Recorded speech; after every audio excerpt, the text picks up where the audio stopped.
Greetings, everybody. Welcome to another Alkebulan Awakening Series, this time in conjunction with Kumbukeni and Msingi Afrika. My name is Ola Diledosumo. I'm the co-founder of Emerging Alkebulan, and we're about transforming the minds of our people and awakening our consciousness. Unduku. Habari gani, karibuni, asanteni. Thank you all for joining us. The name is Nduku. I'm the host on Kumbukeni, here countering the false narrative that the Western media has propagated against Africa and Africans and telling our stories ourselves. Looking forward to this conversation. Thank you. Thank you. Shoma. Hi, I'm Choma Phillips. I'm the editor of Msingi Afrika magazine, that's Africa with a K, the host of Msingi Afrika television and Stories from Africa on TikTok, where we are just trying to tell the true story of Africa. Because if we believe in the negativity that has been peddled, then we become the negativity that has been peddled. So we want to lift up our heads with the truth and with love and with light. Thank you very much. And to our special guest, Rutendo Matinyarare. I'll let him introduce himself, and he's going to talk about the dangers of GMO and the chemicals and what he's going through in terms of countering the narrative. Rutendo, welcome to our series, my brother. Thank you so much. My name is Rutendo Matinyarare. I am the chairman of Zimbabwe Anti-Sanctions Movement and also the CEO of Frontline Strat Marketing Consultancy. My agenda has been to try and liberate Africa, and to liberate Africa by fighting battles within our nations, because each of our nations is still having to deal with with imperialism. And in Zimbabwe, I was fighting sanctions and fighting economic war on the country. And what that also entails is fighting these GMOs, which are an instrument of not only chemical and biological warfare, but also economic warfare. Because once you cannot reproduce your own seeds and produce your own foods, then you are definitely going to be enslaved by those that are going to provide you with food. So that became part and parcel of the agenda of fighting sanctions. And I feel that the food weaponization that is taking place, the food war that is currently taking place, is an instrument of colonialism. And by so doing, also a means by which Africans are to be controlled. So that is why I'm fighting them as sanctions, because they're a form of sanctions on our people. Thank you. Okay, I'll let you flow. Give us let's talk about the GMO seeds, the detrimental effects and what's happening in Africa, my brother. Yeah, so there are a lot of studies that have been done on the impacts of GMOs, and a lot of them have been sabotaged because the companies that make and produce these GMO seeds patent these seeds. And when you've got people like Pushtai and other scientists that have decided to experiment, decided to test these GMO seeds, they oftentimes get sued or threatened with lawsuits because the owners of those GMO seeds say they never gave permission for their patented material to be experimented on. And to think that the American government will say that will allow these companies to actually protect their patents in this way, but at the same time saying that there's no substantial difference between GMOs and original seeds. Therefore, they do not believe that nations should have laws against GMOs because there is nothing substantially different to them, to the original seeds of a nation. But the fact that they protect them from being experimented on, protect them from being tested by the virtue of protection of the patent, automatically shows the hypocrisy that is underlying there, and shows that there is a substantial differentiation between original seeds or OPV seeds or natural seeds and these patented seeds, which cannot be grown and experimented on the virtue that there are patents on them. So the fact that there are patents on them illustrates that there is a substantial difference between normal seeds and GMOs. And for that reason, we must now make a decision whether the United States government and the laws of many other nations are going to actually admit that there's a substantial difference between GMOs and normal seeds. And if not, then they should allow scientists to experiment on them in the same way that they don't need permission to experiment on natural seeds to see their nutritional value and to see their impact on nature.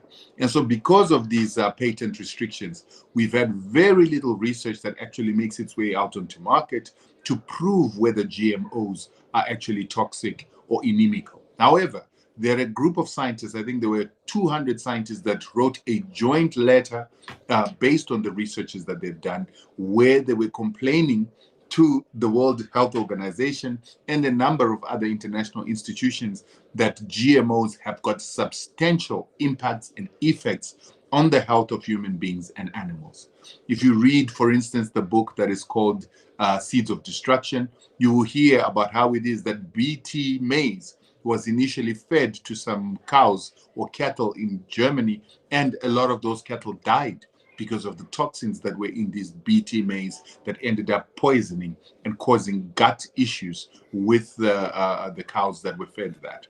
You will also hear that people like Pushtai have come up with studies in which they show that bowel irritation, gut irritation, and allergies that come from some of these GMOs, and also what is called interspecies transfer of genetic material, where you've got a genetic material that can be passed on into your system from powders or from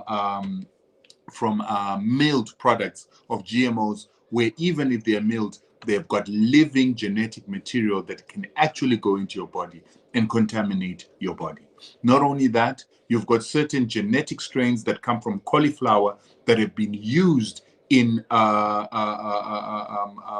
bacteria-resistant or chemical-resistant GMOs, and by so doing, putting this cauliflower trait that allows the resistance to either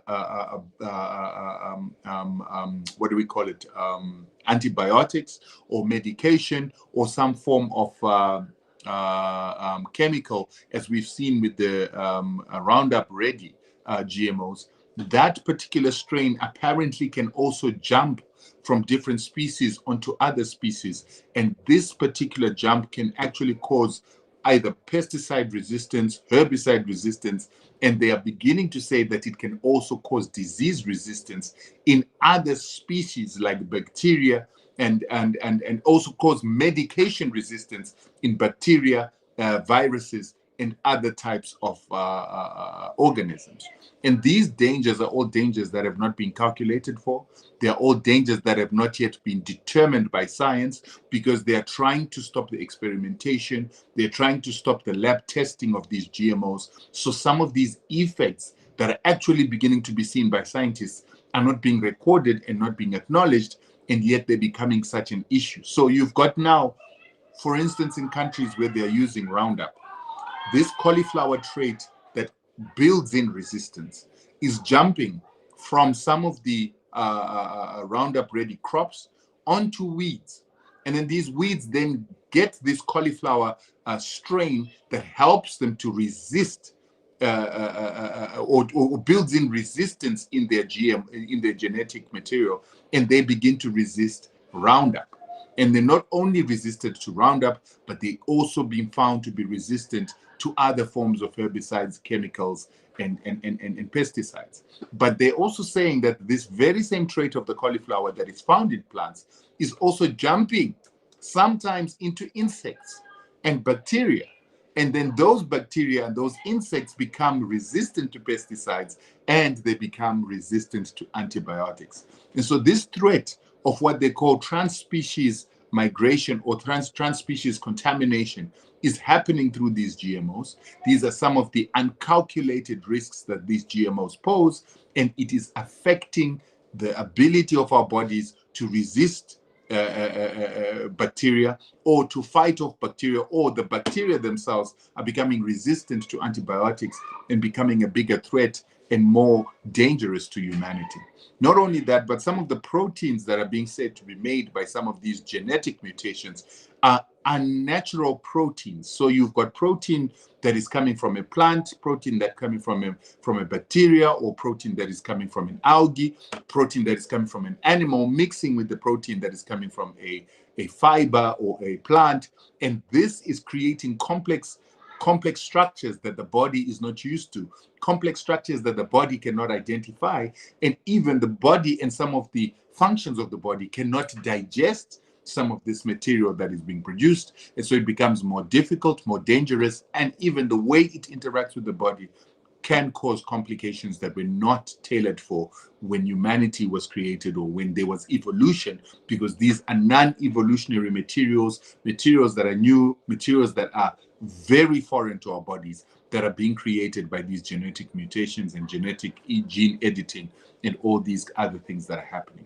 And so this group of 200 doctors wrote a letter that was warning about some of these impacts and some of these effects, the increases in allergies in those that are eating these GMOs, bowel irritations, and also cancers that are coming because of the chemicals that are used with some of these GMOs. But not only that, they also spoke about the aspect that some of the GMOs can be weaponized. So you've got knowledge of a gene that is called epsite.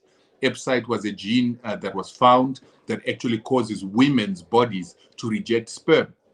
And this particular gene was then taken by scientists of a company called Epicite.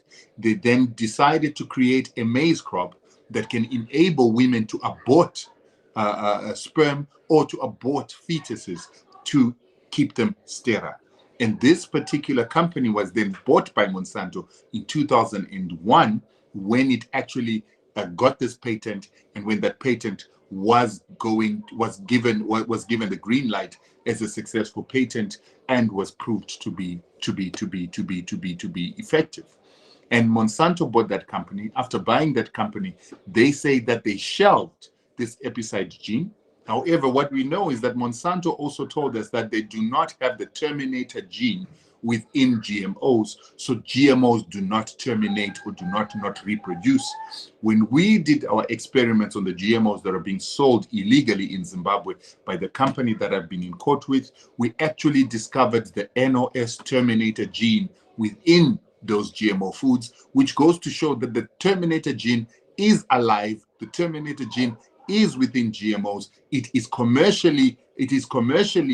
has been commercially licensed and released, and we are finding it within the GMOs. So the question is, how do we know that the epicite is not the same thing, where we are told that it hasn't been commercialized when it is available on the market as the terminator gene? I remember when Kenyans were having the debate about whether GMOs should be let into the country, one of the things that the scientists in Kenya consistently did is they consistently told Kenyans that the terminator gene does not exist. It has never been commercially allowed to be put onto the market. They lied to Kenyans. We have found it within our GMOs. The NOS terminator gene is found in all GMOs and most GMOs that we've tested.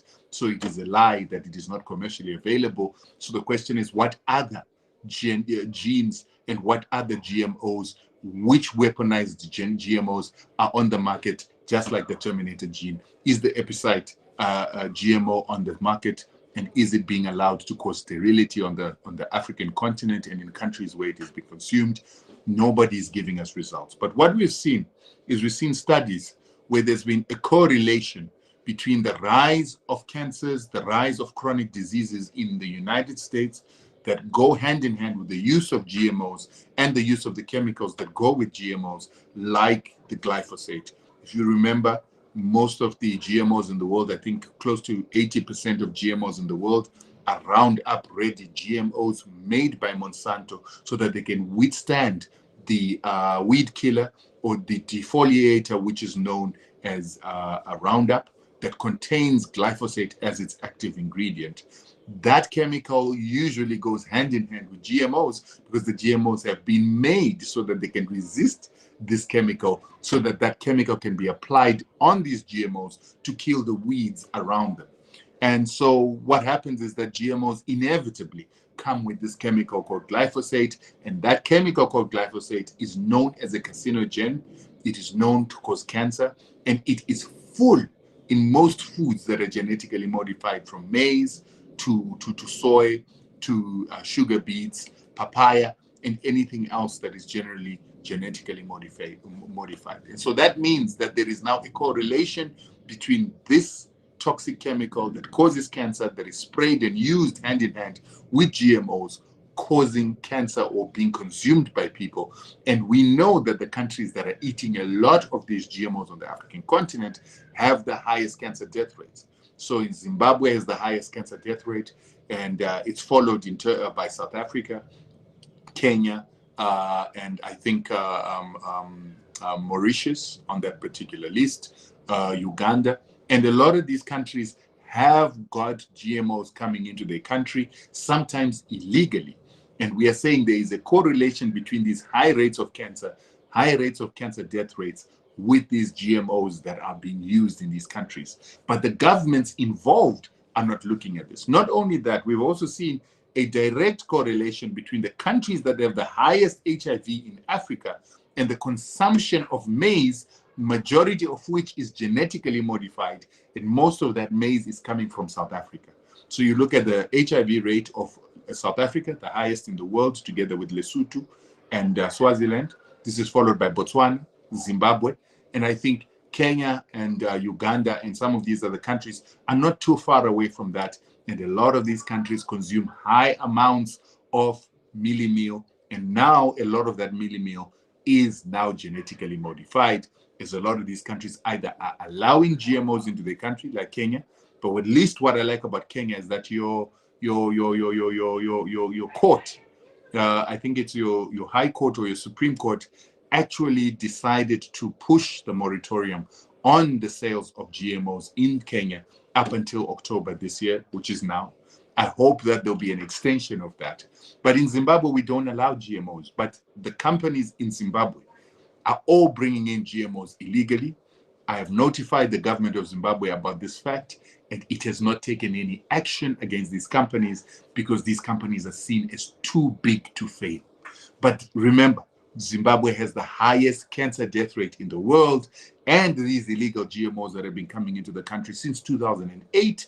And the reason these GMOs started coming to the country is that when we decided to take our land, we were put under economic sanctions. Our farmers could not buy machinery, they could not buy fertilizers, they could not buy chemicals that could be used in farming. And this reduced our yields, particularly of our staple, which is maize and mealie meal. And thus we started importing. And this importation saw the importation of GMOs because they were cheaper. But while these GMOs were being imported into the country, they were not being imported cheaply. They were still imported at a very high price. And this was then used to do what is called transfer pricing, where Zimbabwe would pay a certain high amount for the maize that is coming into the country. The profits would be stashed away in South Africa, Mauritius, and other offshore markets, while it is that Zimbabwe is paying at a high price. And then eventually we ran out of foreign currency, which is why you see Zimbabwe struggling to uphold its dollar and uphold its currencies, because we have a deficiency of foreign currency in the country. And what is ironic is when you look at the countries with the highest externalization of foreign currency or foreign earnings, you will see that on the top is Saudi Arabia, it is followed by Venezuela, followed by Kenya, and then Zimbabwe. So there is this link between these foods that are coming into our country, this importation of foods, the externalization of the excess value that is made in these imports, and the deficiency of foreign currency because they're being externalized into foreign tax havens. So there's an economic warfare aspect that's coming there. There's a biological war aspect coming with the GMOs. And then there is also the chemical warfare that is taking place. All these are the things that destroy African economies, destroy African health. When our health has been compromised by the food that we're importing, and we are low on foreign currency to import medications and medical devices, then the country is affected. The effect is the same as a country at war with a Western superpower. And this is what our governments seem to be failing to understand. And that is what I've been trying to make our government understand in my fight against GMOs, that the companies that are doing this are European companies owned by Europeans. Yes, those Europeans might call them themselves indigenous, but some of them were implicated in the Panama Papers for externalizing money illicitly or money laundering, which has an effect on African countries and African economies. And that is economic warfare. together with the chemical warfare and the biological warfare happening with these GMOs. Thank you, my brother. Thank you very much, man. Thank you. Thank you. What I'd like to ask before the girls come on, I know you have a legal battle in Zimbabwe, and they're suing you in South Africa. Can you speak to that, please? Right. So what happened is that I started complaining about a particular company that was bringing in GMOs into Zimbabwe illegally. As I said, that GMOs are illegal in Zimbabwe. You're not allowed to feed animals, and you're not allowed to feed human beings with GMOs unless there is a statutory instrument and authority given by our cabinet. So when I raised this issue, there was a total ban on GMOs in the country. The moment I raised this issue, this company decided to take me to court for defamation. And instead of taking me to the Zimbabwean courts for this defamation, they took me to the South African courts.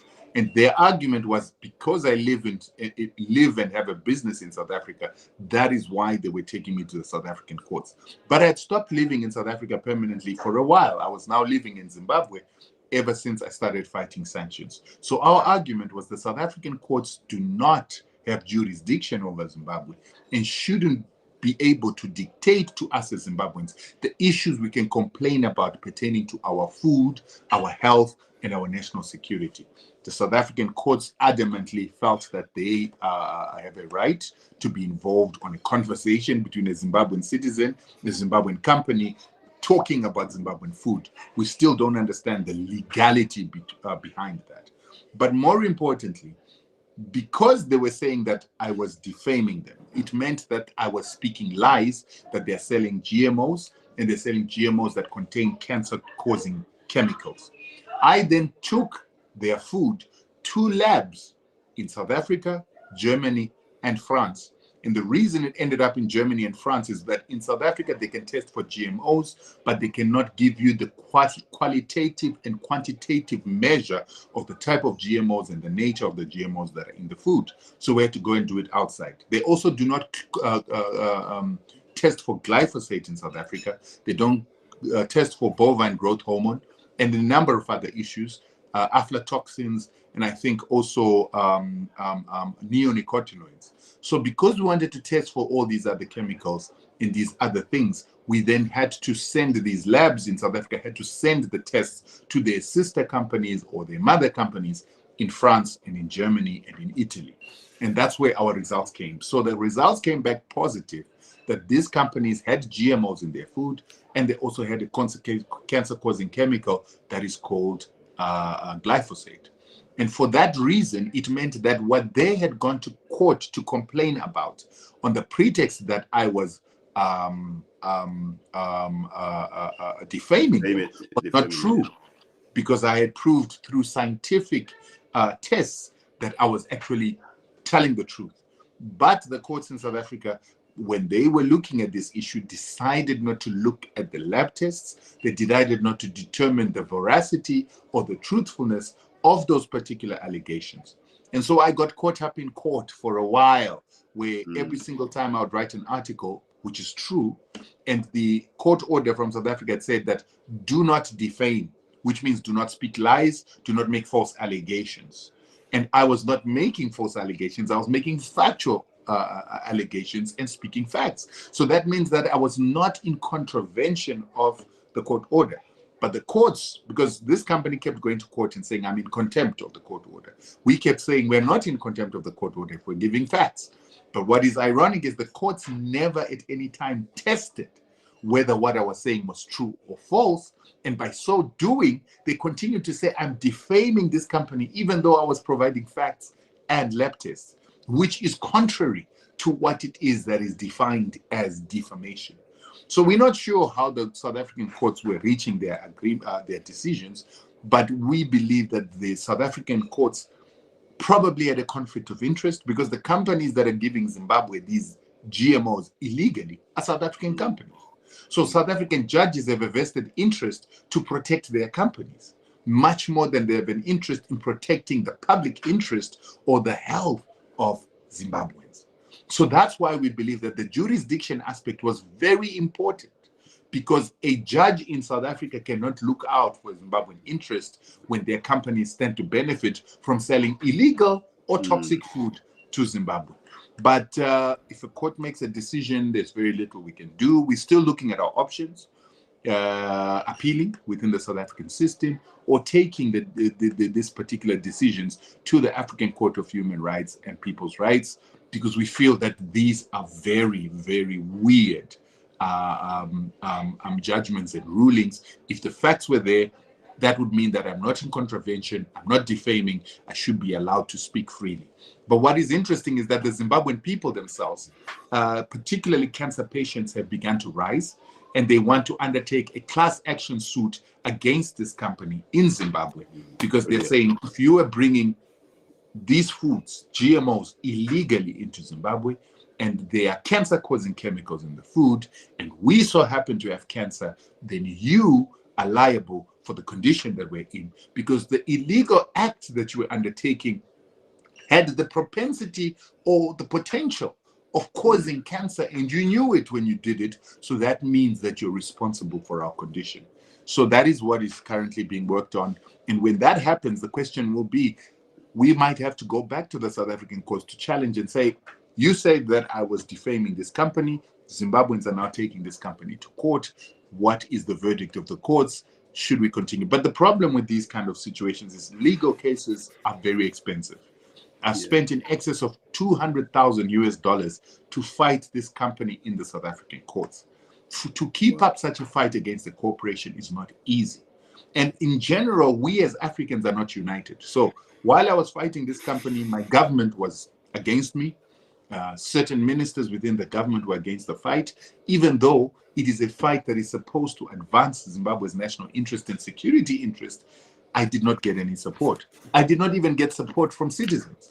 A lot of citizens thought that I was busy fighting a war for a particular company that didn't have GMOs.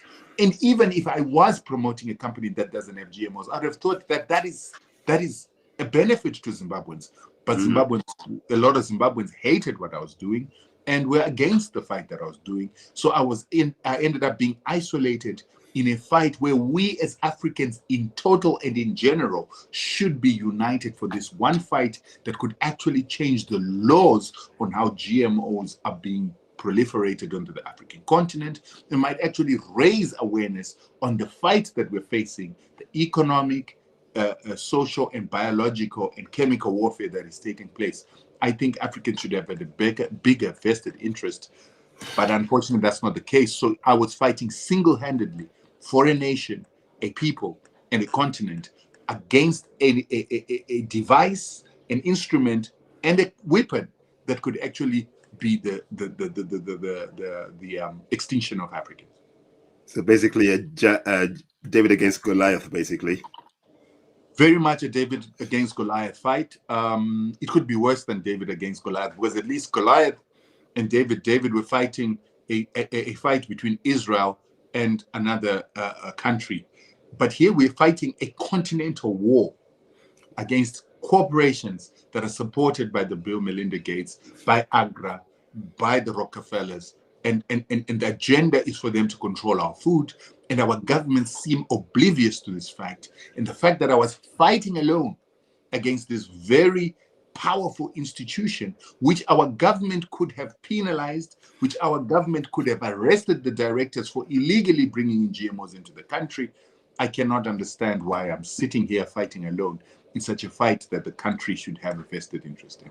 But then again, my government is ceased to be a revolutionary government. You can see they're compensating white farmers currently, even though those white farmers stole our land. And now today they've taken sides with a company that is illegally bringing in GMOs, which is a contravention of the laws made by this government, not by me. And they're also in contravention of the health of our people, where the toxins in some of these foods that these companies are bringing in are impacting the lives of Zimbabweans, who now have the highest cancer death rate in the world. Okay, girls, who wants to go first? First of all, my brother, I am a woman, not a girl. Let's start with that. But because we get used to talking this language because we are all in this system and we don't even realize it, right? But speaking of language, indigenous indigenous people are people who lived in a region or country before colonization by other peoples, and who have a strong connection to the land and its resources. White people, I don't care how many generations forward you move, you will never, ever be indigenous to our motherland. Never, ever. And so I mentioned this in our lecture, Kumbukeni's lecture on Friday. This is the problem with allowing white people on our continent who have shown a history of oppressing and exploiting us, the role of governance. This is the problem, because when they govern, they'll continue pushing the laws that oppress you. And so the other thing, as Rutendo is speaking, that is making me very angry, and I was trying very much to control my emotion, is him saying he's fighting alone. We have come to you, Africans, and said we need to unite. We are actually in the process of planning a conference of bringing our unity so that we can start together dealing with these issues, moving as one, and then having grassroots financial support. So we should have all of you who are concerned, all of you who post about your outreach, sending even if it's $1 to that fund when we finally establish it, because we're working on establishing it. So that if Rutendo is dealing with legal, first of all, I'll get to how I think it should be handled. But if Rutendo is dealing with legal trouble and he has expenses, it's not coming out of his pocket, it's coming out of the United African Alliance Fund. And I'm talking about globally united, so that we can fight imperialism and we can fight our oppressors. But here's my thing, Rutendo, because this is my solution. First of all, my solution, given and we can get, Chioma will get into this, I'm sure, given the fact that GMOs infect our indigenous seeds. So even if we grow indigenous seeds and some fool farmer, and sorry, these farmers, because some of you know, but you're being paid, is planting GMO, it's going to affect my seeds. So I am one who pushes on the fact that we should be burning these farms. The farms that are growing GMOs, the buildings, their organizations, we should burn them to the ground. That is my true solution. And it is, honestly, it sounds radical. And I know all of you have been so mentally westernized that when I say that, you're like, oh, but Nduku. But this is literally the only solution to defend our lives. So here's the question, Rutendo. What happens if we give the South African court the middle finger? What happens? I don't recognize your law. I don't agree with it. Middle finger, go to hell. Absolutely. That would have been the best solution if I was living in Zimbabwe and never intending to come to South Africa. And if I was intending not to go anywhere else in the world. The problem is that if I give them the middle finger, if I continue writing about this company, I get a criminal record in South Africa. That means if I don't come to South Africa, they can't enforce it. But unfortunately, when I want to travel to any country that requires a visa, they might check if I don't have a criminal record, and they end up seeing that I've got a criminal record in South Africa, and that criminal record could actually end up affecting me in other parts of the world. I could actually go to another country, the police of that country that has got an extradition order with the South Africans could catch me and deport me back to South Africa. So there's so many complications that come. And this is why today I wrote an article trying to express how South African legal system has been instituted to protect imperialism in South Africa, but not just in South Africa, but the rest of Africa, right? So for instance, something totally unrelated, in 2014, the South African courts reached a decision based on the opposition of Zimbabwe going to South African courts and saying that they were being tortured in Zimbabwe. And the South African judges, who happen, a lot of them to be apartheid-era judges or people using apartheid-era precedents, decided to say that the South African government, police, and National Prosecuting Authority has got the right to go into a sovereign country like Zimbabwe to investigate torture and human rights violations based on what is the hearsay that they heard from the opposition. And I've been saying to my government, every time you let the South African courts make a decision pertaining to Zimbabwe, you're allowing them to create precedents that can be used like colonial law against us tomorrow. So now a Zimbabwean is not allowed to speak about GMOs and toxic chemicals being brought illegally into the country by a Zimbabwean company that has already built a precedence that any other Zimbabwean who is based in South Africa who tries to raise his voice can actually be affected by the same precedents created by a South African court upon a sovereign nation and upon nationals of the country. And as you can see, court rulings are supposed to be fair, just, and the justice and fairness is usually judged and ruled by the public interest. But clearly, a country that does not have Zimbabwe's public interest, one that is often opposed to Zimbabwe's public interest, is making a decision that goes to sabotage our public interest. So the question that you ask, can we ignore it? Yes, I can. I could have gone to stay in Zimbabwe and stop giving a damn about what the South Africans have to say and continue writing and continue publicizing. But because of the fear of having a criminal record, the fear of them not being able to travel, caused me to actually decide to abide by that. But it's scary that one court can make a decision that can have a ripple effect to shut up a person like me who is a civil activist responsible for the removal of sanctions on Zimbabwe. Imagine if the US government had decided to put the same gag order against me. We wouldn't have never fought sanctions because they would have simply shut me up.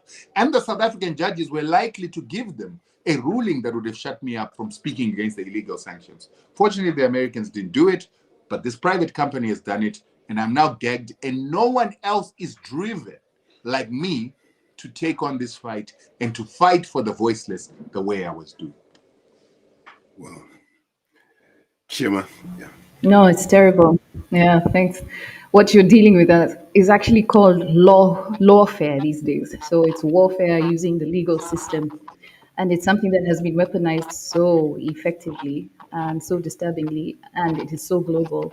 But it's global and insidious because of the global nature of the world today. And so all this foolishness that we've been embracing about globalization without having first taken care of our Africanization and our brotherhood has actually brought a gun to our heads, and now we all live in peril for our lives. For if a country can decide that free speech is not applicable anywhere, then what's the point of civil activism? So then what happens to civil society? And yet it's supposed to be a part of a democratic nation. Democracy makes room for private citizens to be able to speak up in cases of injustice. And that's basically how it's supposed to be. But the beauty of what you're going through, despite all the pains, is that it exposes to us all the injustices in the global system for everybody to see. Because people need to be aware that we're not living in a free, fair, and just society, global, African, or otherwise. We're not. We are gradually being imprisoned and gradually being prevented from even being human. But what I would like you to address is the issue of, and this pervasive issue of betrayal, because that's what you face all the time. I mean, kudos to you for persisting. I don't know where you get your energy and your motivation from. You go from dealing with the US and all of the US empire's issues, and then now you're facing against private sector, which obviously has roots somewhere in that same empire that you were dealing with. So they're getting some kind of push because if you're able to get a precedent on this one, GMOs are dead. Although citizens should just deal with that GMO issue themselves and just handle matters. Having said that, I'd like you to talk about betrayal. I know that there was a group of women who came up and spoke about certain things, but it's not just them. We watch you on social media and we see the pushback that you get. People coming to comment all sorts of nonsense on your page and tell you who do you think you are? Oh, you're this, you're that, and you're the other. And it's like, guys, this is why they continue to get their claws and sink their claws into us. This is why we continue to buy wheat from Ukraine, which is supposed to be a war-torn nation, instead of looking to Africa for African solutions. So maybe you can just talk about it more because you have been on the ground in that battle yourself. Yeah, what is ironic is that the betrayal in my country is twofold. So you saw me fighting sanctions, you saw me making Zimbabwean sanctions a continental issue, creating awareness about Zimbabwean sanctions, which most people did not understand or know about. And then now that the sanctions have been removed, and they've been removed because we were able to put enough pressure on the United States for the Congress to get some of the officials to actually contact us and to say to us, okay, we've heard your cries, we've heard your noise. What would make you stop making noise? What would stop you throwing your toys out of the cot? And we said, first of all, a removal of the sanctions on all civilians, and also a removal of sanctions on all politicians who you punished without trial. And they said, what would that look like? How could we start this that you're asking for? And we said, the first thing you would need to do is to do an impact assessment of your sanctions. And if you prove that there are sanctions on Zimbabwe, and you are satisfied that there are sanctions on the country, and you do an impact assessment, a human rights impact assessment of what those sanctions are doing to civilians, if you see them affecting civilians, then you remove them. The Americans agreed. Congress sent, within a month of my conversation with some of their advisors, in a month they sent their Congress subcommittee on human rights, health, and organization.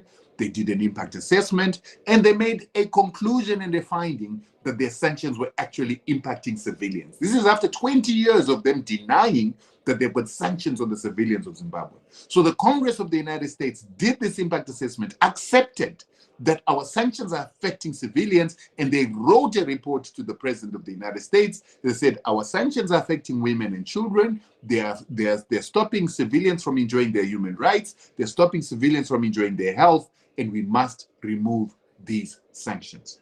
It is that report that caused the United States president to eventually remove what were called the executive order sanctions that were on our hospitals, on our government, on our ministries.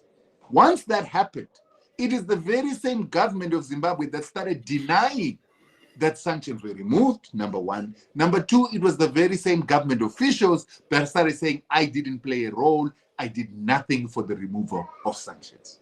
So today we've got a contestation in Zimbabwe as to who removed the sanctions on Zimbabwe, yet every single documentary on sanctions is me. I have the only dedicated anti-sanctions website in Zimbabwe, probably in Africa. I have the most content, the most interviews, the most tribunals to do with Zimbabwean sanctions, but today everybody is denying that I did that. So that's the first level of betrayal from my own government. The second level of betrayal is this one, where we are fighting a company that is feeding illegal GMOs to the country, and that law is made by this same government.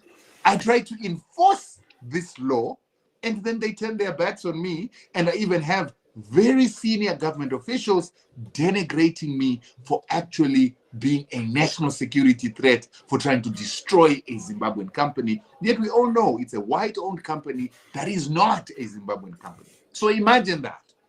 Imagine that level of betrayal. And of course, there's the compensation of white farmers. Yet my own government, we're saying to them, Congress has its own report that speaks about how they were violating Zimbabwean human rights by collectively punishing Zimbabweans with illegal sanctions.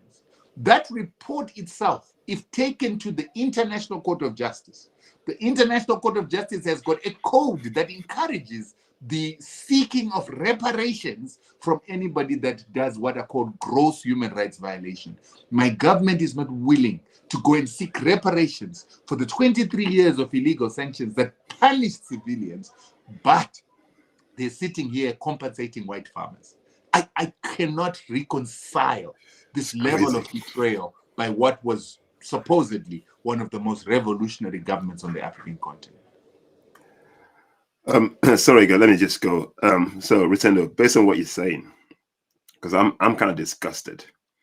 So, how do we deal with compromised African leaders? Because that's one of the biggest problems we have in the continent of Africa today. How do we deal with them? Because basically, they are obviously they're not serving us.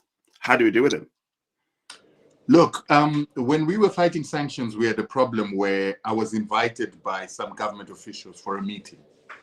And in this meeting, they were saying to me, we hear your strategy of wanting to get the whole of Africa involved in fighting the sanctions that are on Zimbabwe. But we have one big problem. The most important nation in Africa, South Africa, has always gone to international platforms, spoken against Cuban sanctions every single time they stand on an international platform. They've always spoken against the oppression of the Palestinians. They've always spoken against the Suhail.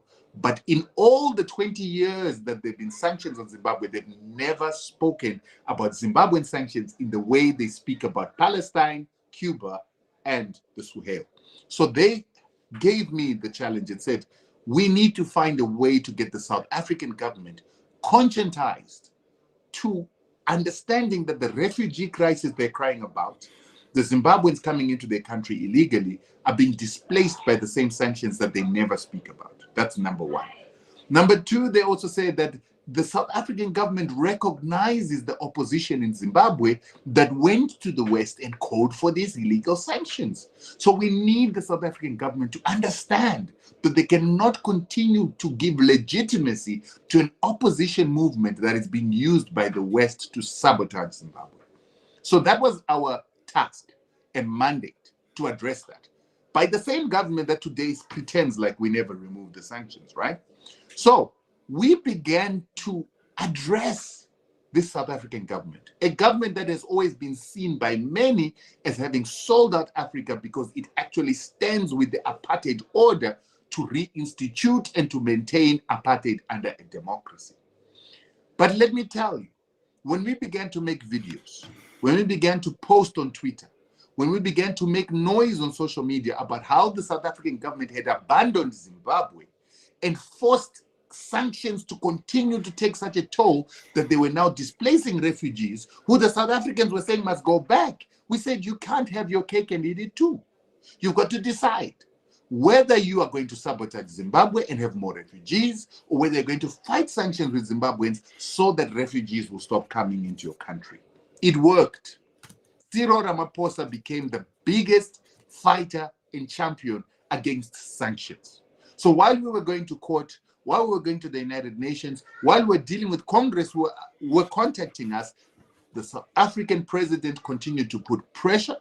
When we took the United States sanctions and the implementers in the form of South African banks that were implementing the sanctions illegally to court, the South African government was very instrumental in forcing Joe Biden, Nancy Pelosi, and the OFAC, or the Treasury of the United States, to respond to South African courts and South African judges to this very same indictment on their sanctions.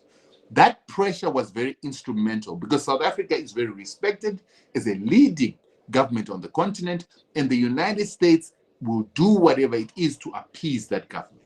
Not only that, we then had the ANC Secretary General starting to denounce the opposition of Zimbabwe as a puppet opposition that was illegitimate because it was asking for illegal sanctions to be imposed and to collectively punish the Zimbabwean people in what was called a crime against humanity.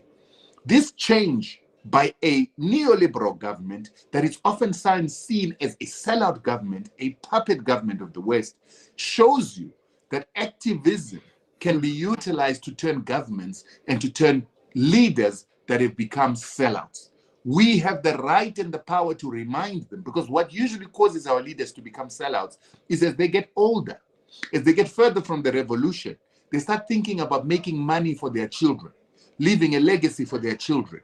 And once they get into that capitalist system, they found themselves co-opted by imperialism, because that is what the foundation of colonialism is. And we as the citizens have a right to keep reminding them about the revolution and about them not being counter-revolutionaries, and that can only be done through activism. So I believe that to stop this selling out, we need activism.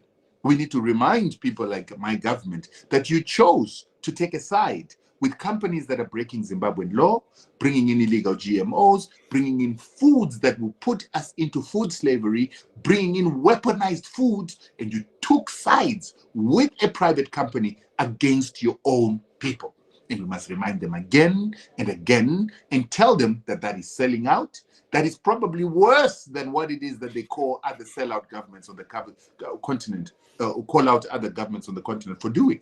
They call out Ruto a lot of times, but Ruto has got the same court that decided to say, hold on the moratorium in GMOs. We're going to listen to these natives, native farmers, poor peasant farmers who decided to take this issue to court. And the courts of Kenya, unlike the courts of Zimbabwe and South Africa, stood with the Kenyan people.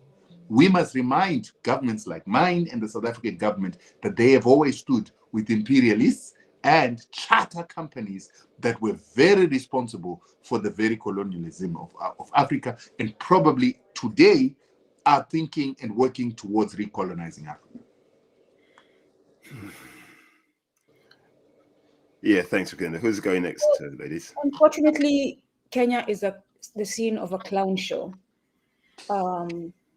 And despite the fact, and this is something that happens all the time, the High Court comes and seems like it is a system that is actually very intentionally designed to play with us, right? So the High Court comes out, we are against it, we are standing with the people, but they know there's a higher court above it that is going to shut it down. And so until that higher court is the one that is actually doing what the High Court does, we cannot celebrate in Kenya. Because unfortunately, even after that fight, we have several policies now active and pending that are penalizing farmers from growing indigenous seeds and that are allowing GMOs in the country. Ruto himself has a seed company. And trust me, it's probably going to be GMO. So on top of, and we had, Rutendo, I don't know if you've read the book Confessions of an Economic Hitman. So this issue is so nuanced. There's so many layers to what we are dealing with, and intentionally designed that way so that we can be frustrated with fighting them, that you don't even know where to start. And my advice always is we get caught up in fighting the symptoms, the Rutos, the South African president, the white folk in South Africa. And first of all, there's a problem with us in Africa deciding that South Africa, which is governed by white people, is the power country of Africa. That's a huge problem. And no white oppressor is going to say that you Africans who kicked white oppressors from the land, it was justified. None, because they know it's going to come to them next. They know it's going to mean that they have to get away. But here's my thing. I get frustrated when we go to this fight. And I'm glad you have had successes, but they've been hard-earned and they're not complete successes because we see you now back in the fight, losing a lot of money. How can we come together to build a legal system of our own that we're going to fight these oppressors with? Our own legal system, our own laws. We decide this is what we think is right. And all of you, if you're not complying with this, we're holding you accountable. We're indicting you. Because that, I think, is the only solution. We cannot go to the oppressor for him to have a conscience. The oppressor has no conscience. Nope. The oppressor has no empathy. So we keep going to the oppressor. And by the way, there's mental health. You look very healthy right now, but I'm certain, because if you're a fighter like I am, and I know you are, you're dealing with a lot of mental health issues because it challenges you. You have moments where you're hit so hard, you break, and then you have to come back because you know you cannot break completely. Your people are depending on you. So how can we build our own legal system that's going to fight this monster? Because we need it. Right. So that's a brilliant question. And the answer is, when I started this fight with this company, they started with the cease and desist. The cease and desist basically says, stop talking about what you're talking about, apologize for the statements that you said, and there'll be no problem. I could have chosen that route. It would have saved me a lot of money. I would be in a whole different environment and position. But I chose to fight because I understand that the system is changed by precedents. The system is changed by the laws that created by the judges when they're on the bench. Every single time they hit the gavel on the bench and make a decision. And that decision does not only happen at a local level. I've been explaining to many Africans where many Africans believe that the constitutional laws of countries are the supreme law in any country. And I've been saying to Africans that no, the supreme law in any country is actually not in the constitutional courts or your constitutional law. It's actually international law. This is why you see that when you have got a system like the system that is happening in Israel, you can have the laws of Israel on your side, but Israel can have the International Court of Justice make a ruling that opposes their constitution and whatever laws they've got in Israel. So that is why it's very important, therefore, for us to challenge, be it sanctions, GMOs as a human rights violation in multilateral organizations and courts. So starting with the African Court of Human Rights and People's Rights, going all the way to the International Court of Justice. Now, I always get a lot of people who say, whoa, whoa, whoa, but those systems are their systems. And I say, no, they are their systems because they created them. But the majority of nations that sit in these institutions are actually institutions that were previously oppressed. So they are our institutions that the problem is we're not using them. How do I know this? Because if you look at what happened with the International Court of Justice, Iran, while under UN sanctions for what is called nuclear proliferation, had the United States add more sanctions to the UN sanctions, and Iran decided to go to the International Court of Justice to actually sue the Americans. And even though the UN, which is the mother of this International Court of Justice, has already got sanctions on Iran, they ruled in favor of Iran, saying that the US sanctions on Iran were illegal and were punishing civilians and were actually a violation of international law. Because the judges that sat on the bench were mainly judges from third world nations or previously colonized nations. So we must use these institutions because then we can start to change laws there. But then Africans complain about these institutions being Western institutions without testing them. And by not testing them, the West go to these courts, they make laws, and they make custom or international custom through the decisions made on the bench, and that becomes international law. I'm saying we must go there, create our own international law that looks at Africans as people, that humanizes us. Because I know this works because when we were fighting with the Americans, when Congress came and said, what do you want us to do? They came because they knew that if they don't remove the sanctions that were persecuting civilians, which were committing a crime against humanity, we were going to go to the International Court of Justice and we would get a ruling that says United States sanctions that affect civilians are a crime against humanity. They didn't need that ruling because it starts to change international law. It starts to take away their power and their right to utilize illegal sanctions. So with these GMOs that are persecuting Africans, taking away our right to produce food, taking away a fundamental human right, we must go to these international courts. But we must get our governments to go there because we as individuals cannot approach some of these courts. We must go to the World Trade Organization, which is currently forcing nations to respect the property rights that come from these GMOs. But we must say that food is a fundamental right, like breathing fresh air, that should not be determined by private companies, and where private companies determine what we eat and actually even deny us the right to test the food that we're eating because they are patented. We do that enough times, the bench will reach decisions, all those judgments will come with notes, those notes begin to form part and parcel of the new international law, which we as Africans have got to start participating in creating by going to the international courts, international platforms, and international multilateral institutions, and using their own laws, the oppressors' own laws, to actually get a result. Look at South Africa took Israel to the International Court of Justice. Now, some people might say, but it hasn't helped. It has. The court has ruled that there is a genocide. The court has ruled that Israel is breaking human rights. The court has ruled that Israel is breaking the law. That is already changing international law, its definitions, what a human rights violation is, the rules of war going into the future. And that rule is being made by African country and Africans. We need to continue to do that because that's where the true changes come from. And if we get the right rulings, for instance, when the United Nations came to Zimbabwe and said that, it was the United Nations Human Rights Council came and said the sanctions on Zimbabwe were illegal or contrary to international law and were violating human rights, we got the basis to go to court against the banks that were implementing these sanctions, and against companies that were implementing these sanctions because they were deemed illegal by the international body of international law. That is the same thing we can do if human rights are said to be violated by GMOs, and if GMOs are deemed to be a means by which hunger is being created and engineered, and if they're seen to be an illegal instrument, we immediately start having the basis to create national laws that outlaw these GMOs and start forcing our governments not to conform to treaties that they've been signing that force us to use these GMOs. Yeah, Chima, you got a question before I come in? Yes.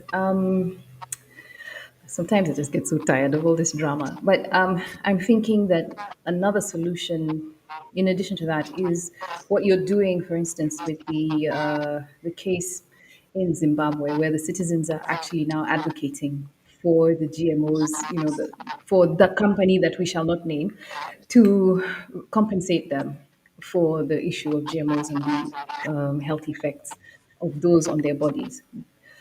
My problem with African governments is that they're so totally sold out to the globalist agenda that they won't really jump up and start shouting unless there's sufficient pressure coming from below. You know how you were talking about how Zimbabwe has moved away from its revolutionary stance. Comrade Bob would be heartbroken if he was here today and watching what African countries are doing. But we still have over 1 billion people, and the majority of those are not in government. And if the majority of those understood just how much their governments have exposed them to danger and threat and risk, and understood that those people are not actually speaking for their interests like they claim, perhaps, and I say this perhaps with a bit of doubt, but perhaps we could generate sufficient noise on the ground. Yeah, I say that because, I mean, for years we've been trying to shout about these issues, and then these people still act as if everything is business as usual, and it's not business as usual. Cancer rates are soaring, diabetes, high blood pressure, and all of these things are preventable. And all of these things can be cured using plants. You can just go to a forest and pluck some leaves. It's so annoying. But anyway, if the citizens of Africa, if we can get some kind of mass, noise movement going, we don't even have to take credit for it. We just need to stir up the people to understand the issues at hand. Then perhaps that's another way. Oladele, you were asking, what can we do? Another way we can force these brothers who go and wear the suits after we vote for them and they rig themselves into office, and force them to actually speak, because they won't have any option, because too many people will be talking. You have great platforms like Kenyans on X, which used to be Kenyans on Twitter, who you can rile up, and they're actually beginning to talk about these issues. If we can get our African brothers and sisters fighting on the same side for once, instead of doing Uber battles where they're calling taxis on each other, if we can get all of those voices behind the key issues, and we don't have to make them many, just tell them food, health, immigration / moving around Africa should be easier and free. Simple things just Education. to push against their governments, then perhaps we can make some more noise on the ground that the UN cannot ignore because they're so sensitive to public opinion. And, the World Trade Organization cannot ignore because it's such nonsense. The how on earth do you go putting a patent on a food item? You did not create the seed. You went and corrupted it with something strange, and then you decided, now I'm going to make money off it. I shall profit. Me and my family alone we shall eat, and we shall be gods upon the earth. You're foolish. It's foolishness. You can't own food. You can't own water, because I hear they're planning to own the water. They're planning also to own the air. You cannot commoditize these things.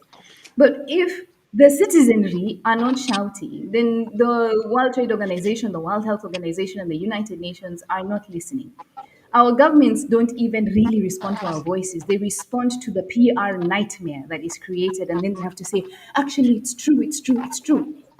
Especially if you shame them a little bit.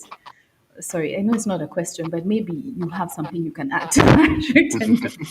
No, you've hit Before it you, on the nail on the before head. you, before you go, Rutendo, just wanted to clarify for our audience. Chioma, when you say Comrade Bob, you're talking about Bob Marley, right? No, there's another Comrade Bob. Okay, go on. I thought it was Bob Marley because when Mugabe, Mugabe, the original Robert Robert warrior. Mugabe. Mugabe. Go on, Rutendo. No, I loved Yeah, him. I loved him. He did not take Because Bob nonsense Marley from is, the West. Did you? Oh my God. You need to look for his speeches. He was just amazing. yeah, but and because and Bob and, Marley and sang the freedom song when Zimbabwe got its independence, which is why I thought that's what you were talking. But go on, Rutendo. yeah, and Mugabe was very strict on these GMOs. The sad part is that our understanding is that, unbeknown to him, these GMOs started coming into the country while he was still president. And what I've simply done under the new president is to now expose through scientific evidence that GMOs are what Zimbabweans are being fed, while most Zimbabweans believe that they were not eating GMOs because their country is a non-GMO country and it's a country with a GMO ban. My only problem with the current president is that because he is very friendly to Western investment, he has not been able to crack down on this GMO problem, even though his own nephew has got a company that is producing millennial that is non-GMO in the country. In fact, because his nephew has got a non-GMO meal, he is afraid to actually hold these companies that are breaking the law accountable, because it will be perceived that he is looking out for his nephew and destroying competition for his nephew. And what I keep trying to express and explain is that it doesn't matter whether they've got a nephew in the business. If someone is breaking the law and your nephew is not breaking the law, you should punish the company that is breaking the law. My brother. But I guess because he has a very serious neoliberal agenda, because he wants investment to come back into the country. He wants to rebuild the country after the destruction of sanctions. But this neoliberal agenda is actually ending up looking like a compromise and a sellout position, because he wants to please the investment at all costs. And we keep saying to African leaders, capitalism will always oppress the African, so it's not a system that will ever benefit you. So you have no reason to compromise, like compensating white farmers.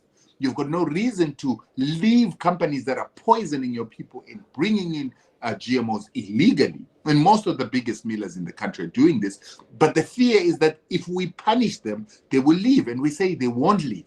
They need our markets.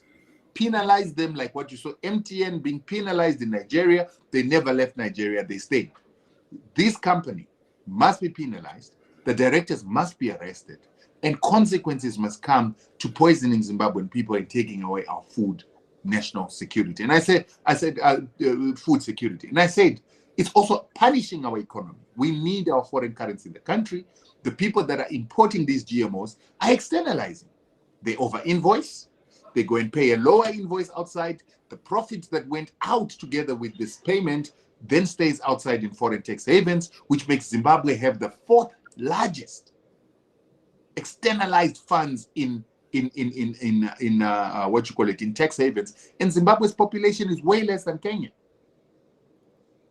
And our country will never build its economy or its currency as long as everybody is making profits in Zimbabwe.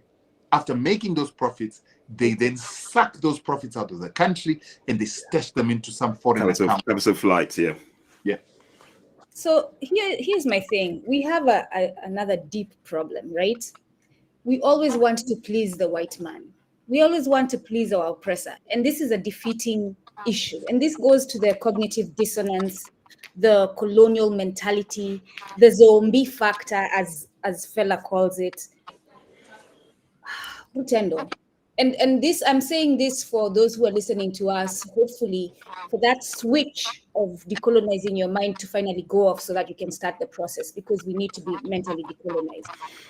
We will never, ever be able to satisfy the white man. Never. His culture is a culture of exploiting and killing and taking the most for his own interest. And so when you have an opponent like that, you can never please them.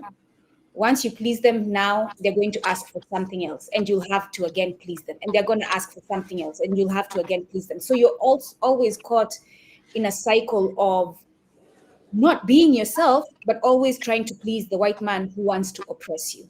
So, and I understand the technical and the logistical, legal strategies that you're talking about, but now I'm going to the liberation movement. I'm going to how we can truly free ourselves.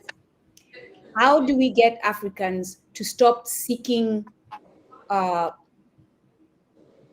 pat on the back by the Mzungu, and to stop thinking that their solutions is in the Mzungu? Beyond inviting John Perkins here, who is as white could be, to tell them that the answer is not in him, it is in themselves. How do we do that? We do it by telling our success stories. The biggest problem we've got in Africa is that Africans do not know they're synonymous with success and that they've got success stories. And so I've got a media house that I'm currently in talks with, where I want to do the telling the good Africa story, where we go to Nigeria. We show that Dangote has created the biggest refinery of fuel in the world, with the highest standards, the best refinery. There is nothing better than that anywhere else in the world. It's been done by an African billionaire, and that story is not being told. We're going to go to Ethiopia, where we're going to show that Ethiopia created a $6 billion airline that is profitable and the best run on the African continent, utilizing their own people. Yet in South Africa, where the economy is run by white people, they do not have an airline because the white people destroyed it in an effort to make like black people cannot run airlines. We're going to show how Ethiopia never had a grid of electricity in their country, but the black government that is there created a grid from scratch and created the biggest hydroelectric power station on the continent. So those stories must be told. When I came to Kenya, people were pissed off because it was about the time that Kenyans were also starting to have issues with their government, but they were pissed off that I told this Kenyan story. And I compared Kenya with Southern Africa and said, Kenya is a country that has geared itself for the new Africa free trade agreement. And I talked about how the Jomo Kenyatta Highway and the railway system in Kenya has been created under these black governments since independence that have taken Kenya light years away from where it was during independence. And that story I was telling and talking about the apartment complexes and the expensive apartments being built in Kenya by Somalis and Kenyans in the diaspora. No white man is involved there. No England is involved there. It's not a legacy of the former colonial era that you guys are living. You're building a country.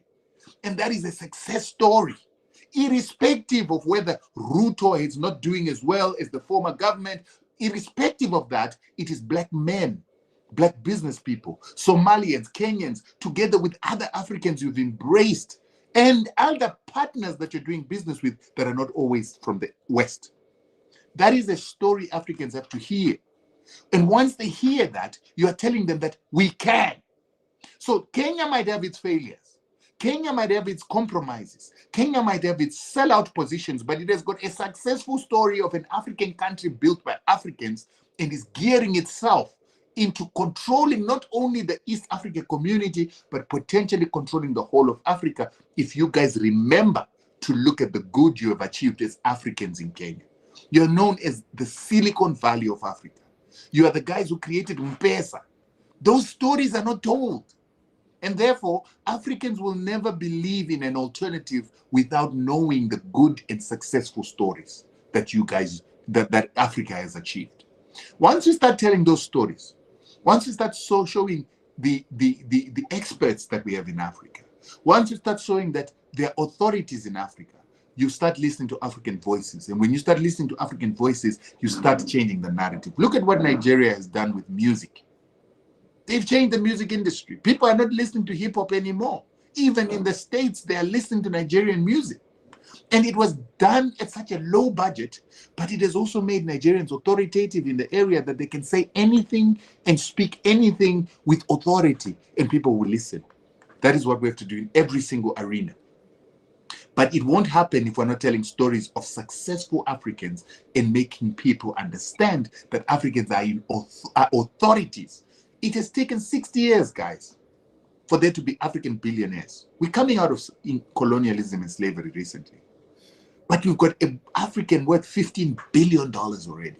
The richest Africans are on African continent, not in America. Oprah Winfrey will not even come in the top 10 of the richest black people who come from Africa. That is a success story that means that we should be the authorities. We shouldn't be listening to Oprah. Shouldn't be listening to P. Diddy. We shouldn't be listening to 50 Cents because we've got experts in every arena. Groceries, fuel refinery, transport, airlines. They are here in Africa. And this is where the examples and the voices of Africans should come from, not African Americans. And we need to make sure that the world knows this. I'll tell you another story. The richest... Before you do, Rutendo, quickly, because I have been holding my breath and I can't go anymore. I don't want to explode on live broadcast. I don't see it as success when Africans are involved in capitalism and exploitation. And what you described is exploitation. The expensive apartments in Kenya can only be afforded by people who make that money, not by the regular Mwananchi. Dangote, as much as he's built a great refinery, he made his billions through exploitation. There should be no billionaire, actually. There should be no billionaire in Africa or in the African global community. Why do I say that? Because as long as there's an African earning $2, you should never be able to make billions.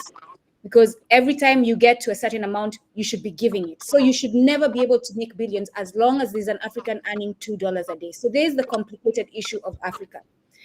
We are taking on a culture that is not ours and thinking we are successful when it is actually continuing the exploitation of our people, but now it is us who are exploiting them. How do you address that? Right. So for me, I do agree with you partially, because the problem is that we are in the Western-centric system where you've got to have resources or money to get things done. That's the unfortunate part. I agree with you that for you to be a billionaire, you've made access, you've made your wealth from sucking the excess wealth created by others in other people's labor, and you've expropriated it and given it to yourself. I agree with you. But if I didn't have money that I've made in some way where I have benefited more than the poor man on the street, I would not have been able to face this company in court. I would not have been able to hold them back for 10 months in which I created knowledge and awareness of what it is that they were doing. I would not have been able to test their food. And we will not be able to do anything competitive in Africa. We will not even be able to have weapons to fight to protect ourselves. So at some point, we have to have wealth in the hands of people who are capable of developing and lifting everybody else up. So for instance, this Dangote issue. Yes, he probably stole the money. He exploited other people. But he has got the greatest refinery on the continent right now that can make sure that Nigeria never has to import fuel. Because Nigeria is importing fuel, its people are suffering because it imports fuel at a higher price than the fuel that they take out of their country to go to the West. How do we address that? We need Nigerians to control the fuel in Nigeria so that Total doesn't control it. How can that happen? We need rich Nigerians to make it possible. So we are going to have to find a way to fight a war by any means necessary, including utilizing this system as far as we can take it in a manner that can benefit us. We are going to have to create socialist-style organizations that go and make a profit from the rest of the world, and then that profit is then brought back to develop the people of Africa. Is it going to be benevolent? Chances are it's not going to be benevolent. But can Africa continue to be poor because we don't allow capitalists to rise and become rich enough to drive the African economy and to bring to Africa what we need? We won't survive. If we go back to the Stone Age, if we go back to having no clothes, we will be defeated, we will be recolonized, we'll be re-enslaved, and this time they might even have a genocide where we will not be able to survive. So we have to find a balance. We're in an evil system that might require us to do evil things to actually get a hold of this system before we can control it and change it. That is my thinking. So is there any other way we can do it? I don't see it. Our governments should be socialist organizations that control our companies, control our parastatals, and provide us everything that we need, and they compete with the rest of the world. But you see that these governments are failing. These governments are privatizing our public institutions. They're privatizing our parastatals. They are privatizing the very same institutions that we need to be able to provide basics for our people. So we are forced to have locals who are going to create these private companies so that our electricity generation remains in our hands. Our water remains in our hands. When I came to Kenya, I saw a very concerning thing that I'm seeing happening even in South Africa and Zimbabwe. The privatization of water, where water trucks have to deliver water to people. Yet our governments were supposed to have tapped water coming to every single household. Now we've got governments with people who don't want tapped water to be put into people's houses because they own the trucks. How do we deal with that? How do we stop it? Because the government officials are capitalists. You are not going to give you over that water in the tap. They're not going to put any more taps because they want their trucks to deliver the water. So what is required? How do we do it? So these are the things I think Sorry, to can I? defeat this system, it's no longer possible to deliver it. Go back to GMO. It's no Sorry. longer possible to defeat it without capitalism. So, for instance, the GMO issue. If we want GMOs to die, we're going to have to commercialize OPV seeds again, reproductive seeds again. We're going to have people who can make money from them and distribute them, because our governments are the ones that are giving our citizens these GMOs and hybrid seeds so that they can go and get these seeds from government every season so that they don't vote against the government. We need people like myself. I've got a company that sells organic fertilizer from bat manure. We need people like me to make this a success so that other people can emulate and use organic fertilizer on their farms, because it has succeeded on some farms. Until that has happened, then we can go back to non-capitalistic ways. And how do we do that? Once you've made money and you've reached self-actualization, guess what you do next? You give away your money, you develop other people, and you live within your means. But that can't happen when you don't have money. And no one listens to people without money in Africa. Once a person has got money, he becomes a hero. That's why we listen to P. Diddy. That's why we listen to the Americans. We need Africans with money so that African people can listen to those people with money who want to develop Africa, rather than listening to P. Diddy, who wants to destroy Africa and other Africans for him to continue to hold on to billions. Okay, I was going to say, Rutendo, based on what you're saying, Ubuntu, it's an African ideology, it's an African philosophy. How can we make Ubuntu manifest in the capitalist system, my brother? It's again going to come back to the same thing, that any philosophy that must develop and take hold must have critical mass and authority behind it. So you either have your intellectuals preaching Ubuntu, which is happening. Intellectuals are preaching Ubuntu, but because they preach without the means to act, they cannot act out the Ubuntu and to make it fashionable. So that is why you're still going to need people with money to show what money can be used to do to bring out the Ubuntu. So for instance, you saw me going to court with my own personal resources. That is Ubuntu at work. I decided not to buy a car, decided not to buy a house. I decided not to go and drink bottles of champagne, but I took my money, spent it in court to fight for my people's rights to eat better food. In the sanctions era, we got a lot of money that we used to go to court to fight against these sanctions, money that I could have used to live a very comfortable life, and we successfully removed that sanctions. So that is me acting out Ubuntu. We need more people with money to consistently have money and use that money to show Ubuntu. Now, someone else would say, did you exploit people to be where you are? Me, I'm a marketing consultant. I don't have to exploit people to make money. I sell ideas. I get paid for my ideas. I don't have to use labor of other people at a cheap price in order for me to make money. So we now need to start questioning to say, so I've had opportunities to own brothels. I've had opportunities to own homes where I can rent them out to girls that are selling their bodies or selling liquor.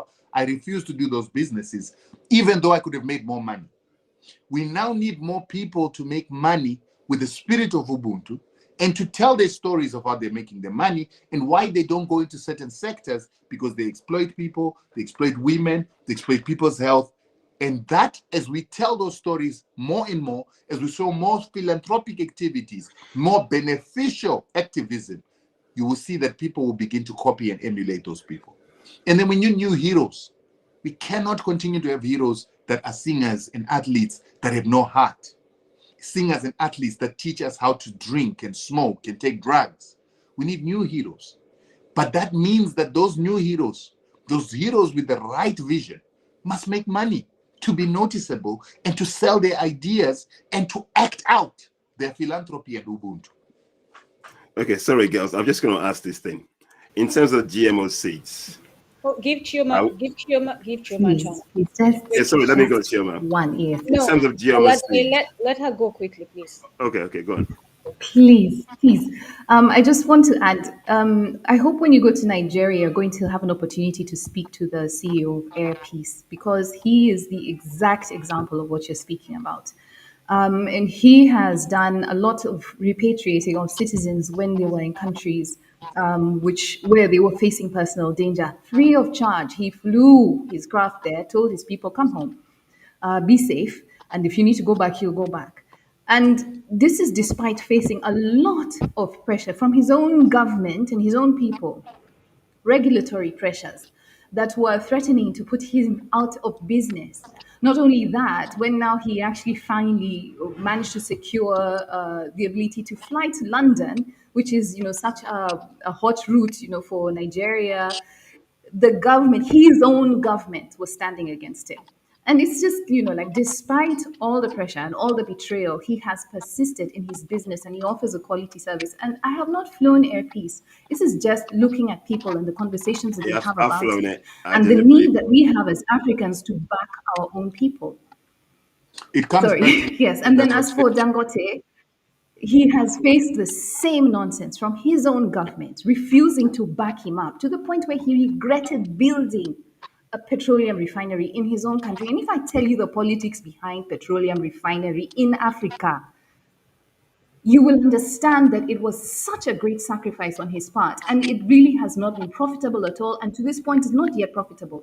So maybe he's paying his pound of flesh now for whatever he did in his capitalist days, but I'm telling you, this journey for him was a pain, a personal pain. And so it's something that we need to celebrate, because true liberty is now coming to the nation of Nigeria and the people of Nigeria.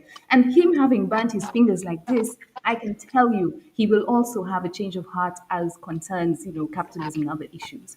Sorry, that was my bit. Yeah, that's fine, sis. That's And fine. it brings us back to the issue of saying, telling the stories of great Africans so that we can give future generations new heroes. In Zimbabwe right now, we've got a craze of people who do business, don't even know what businesses they do, and then they buy 6 to 20 Rolls Royces. And these have become the new heroes for the Zimbabwean people. And we are saying our Zimbabwean people must see other heroes that do beneficial things for their people, and not people that just spend money. And that's why you see, Chioma, I'm always writing my story, telling my story, how we fought sanctions, what we did, how we succeeded, and how it will benefit the nation. And people think I'm trying to lift myself up on a pedestal. No, I'm trying to be an inspiration to future generations so that they begin to look at heroism and look at being celebrities based on your actions for your people rather than on the selfish achievements. Yeah. And I want to rub it in, tell your story. So when I do go to Nigeria, you should give me a list of more people. In Kenya, give me a list of people who are true heroes, who we must showcase and make the good Africa story about, so that the next generation coming behind us will begin to understand that selflessness is what is supposed to be celebrated, and not consumption and not exploitation. Yeah, I agree. I agree with that. What I was gonna say was, in terms of indigenous seeds, my brother, is there still hope for Africa? Because they're pushing so hard with the GMOs. We're trying to preserve our indigenous seeds. Is there still hope? What can we do? There's lots of hope, because the good thing about our indigenous seeds is that they reproduce. Anything that reproduces is what is feared by the Western system, because reproduction means plentiful. So even if we had one seed left, if that one seed can produce a plant that will produce 100 seeds, and then the 100 seeds can produce 1,000 seeds, that means we still got hope. And so we need to fight to preserve the organics, the current seeds that are there. I am in a business of selling these organic seeds, and we must buy, reproduce, and share. Buy, reproduce, and share. And there are many people with seed banks of these traditional seeds all across Africa. And sometimes they'll sell you 6 seeds, 10 seeds, 50 seeds. Reproduce those seeds, share them with other people in other parts of the country so that they don't get contaminated. And if we do it enough times, and if it becomes profitable to do it, we will reproduce our seeds in a very short period of time.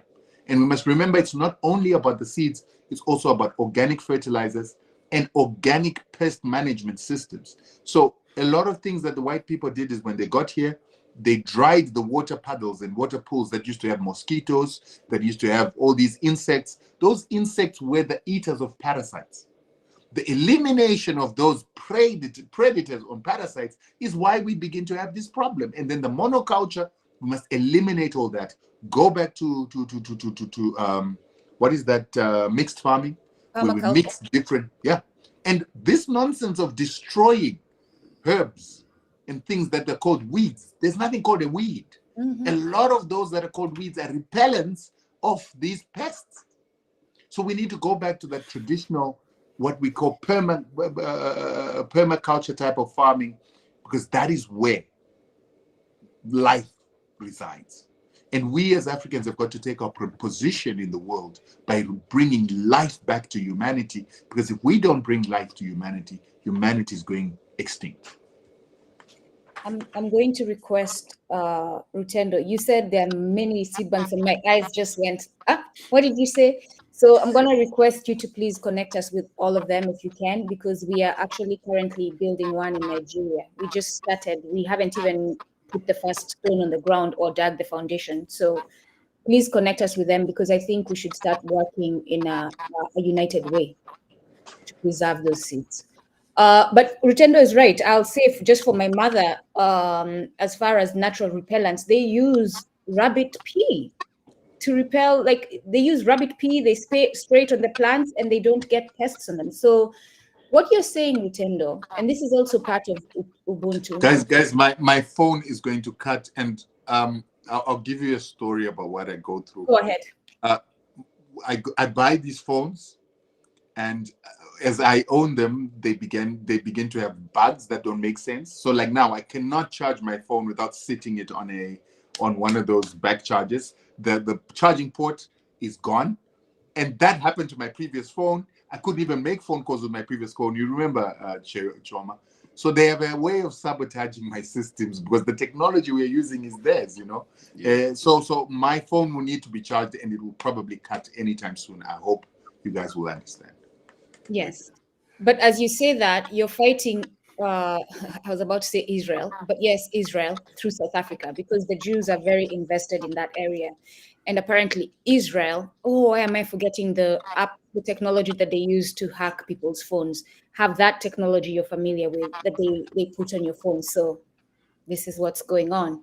And how do we build technology that counters theirs? How, I'll say less.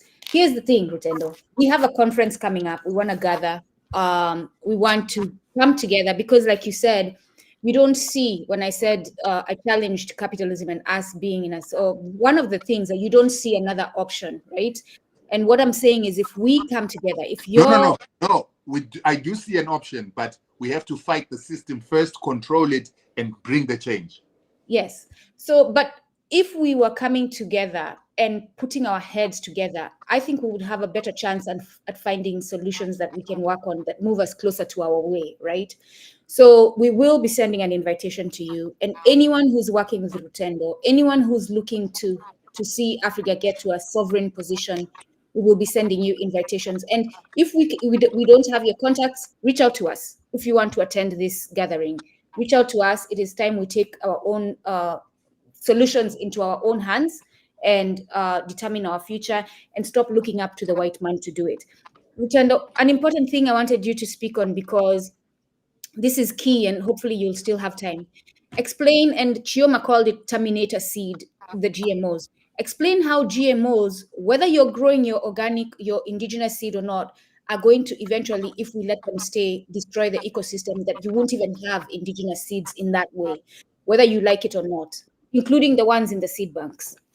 Right. So what they did with the GMOs is that they genetically engineered these crops to have genetic traits that will be found in their offspring and will be found in their pollen. So the pollen that comes from the GMO is got genetically modified genes within it.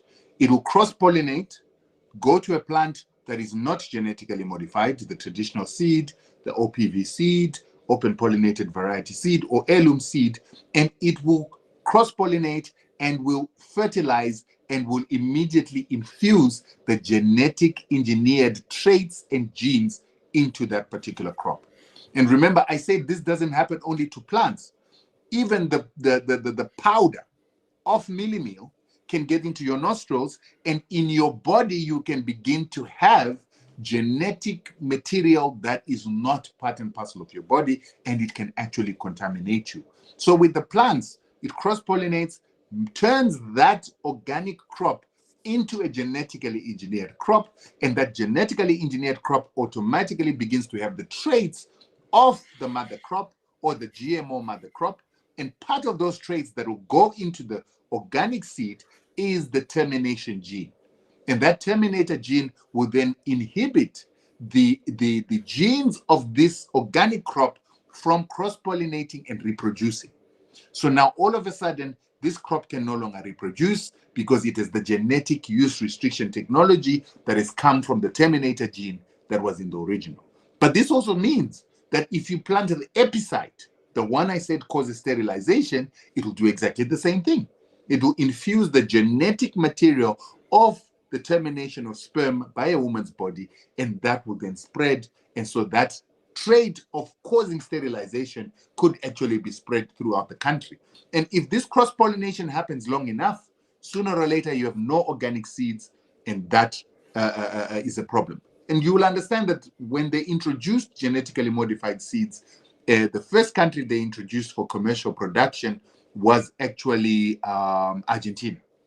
And when they brought soya, GMO soya to Argentina, what started happening all across the region in South America is they started having smuggling of genetically modified seeds from Argentina through to countries like Brazil and other Southern American countries.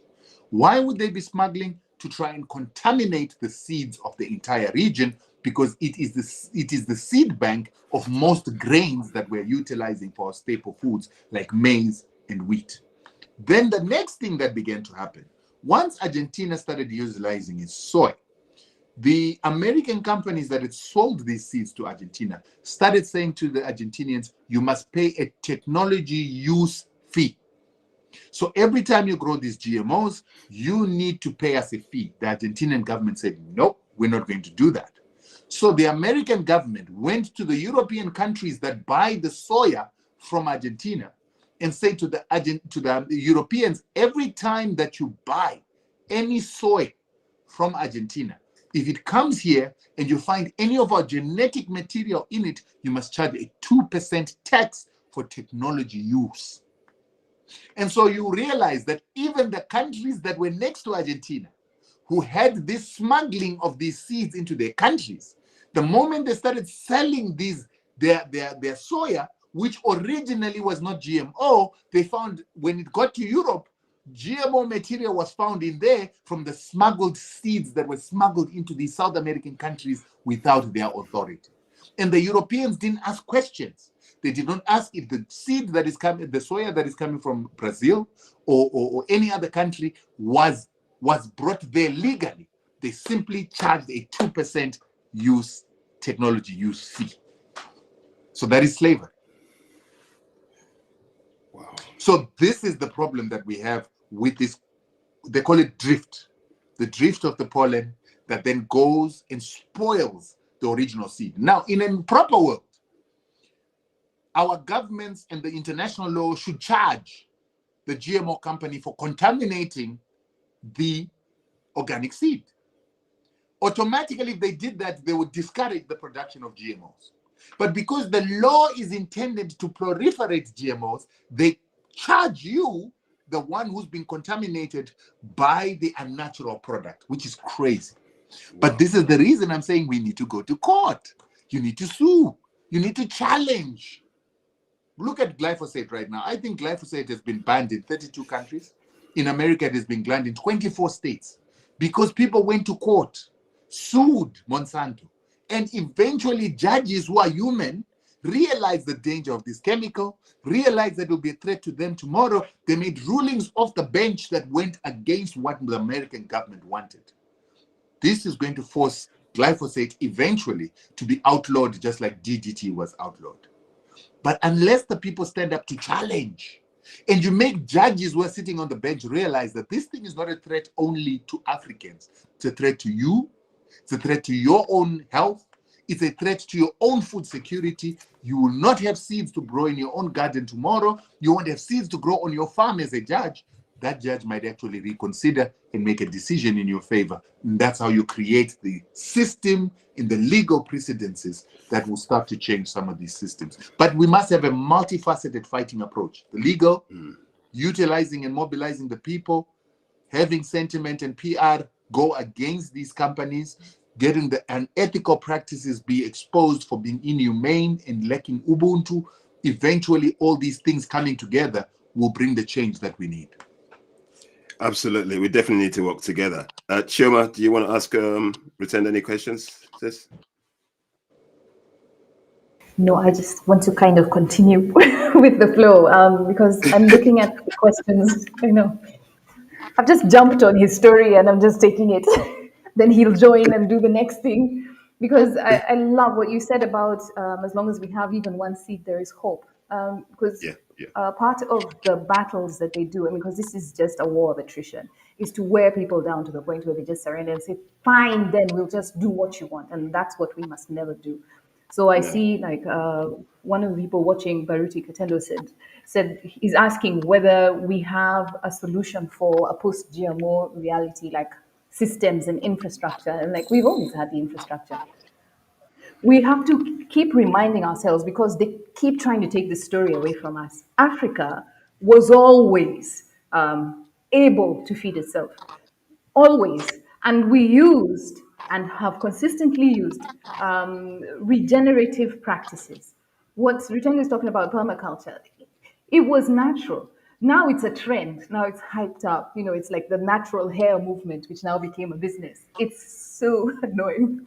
But here's the thing, we know how to grow crops, we know how to manage the land, we know when to rest it, and we know when to work it. We know which crops to intergrow because we know that if you give maize a companion like tobacco, the insects will go and eat the tobacco naturally. They're not really interested in the maize so much. They actually want to sell the guy because they know it's healthy and we should learn something from that, but that's an aside. The point is that we know how to feed ourselves, we know how to look after ourselves, we have the seeds that can do that, and we have to stop believing the hocus pocus because it really is juju that they're trying to feed us that we're not able to take care of us. My husband and I sat at a table with a representative from Agra, who eventually left the table because we were challenging the positions that they were taking in Africa. And we're like, why are you people insisting that this is the only way that agriculture should be done? It's like, oh, it was introduced because Africa can't feed herself. I'm like, see, I have ancestors. And if they were able to live long enough to produce me, that means they were able to eat food because the body must be sustained by something, But we've allowed ourselves to be convinced that we're foolish, inept, and weak and unable, but we are not. We are not. The truth is that if you have things larger than your ability to. Your network is kind of playing up there. The Mzungu is not happy. That's it.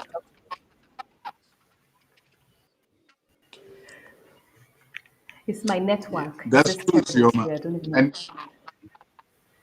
your network is bad.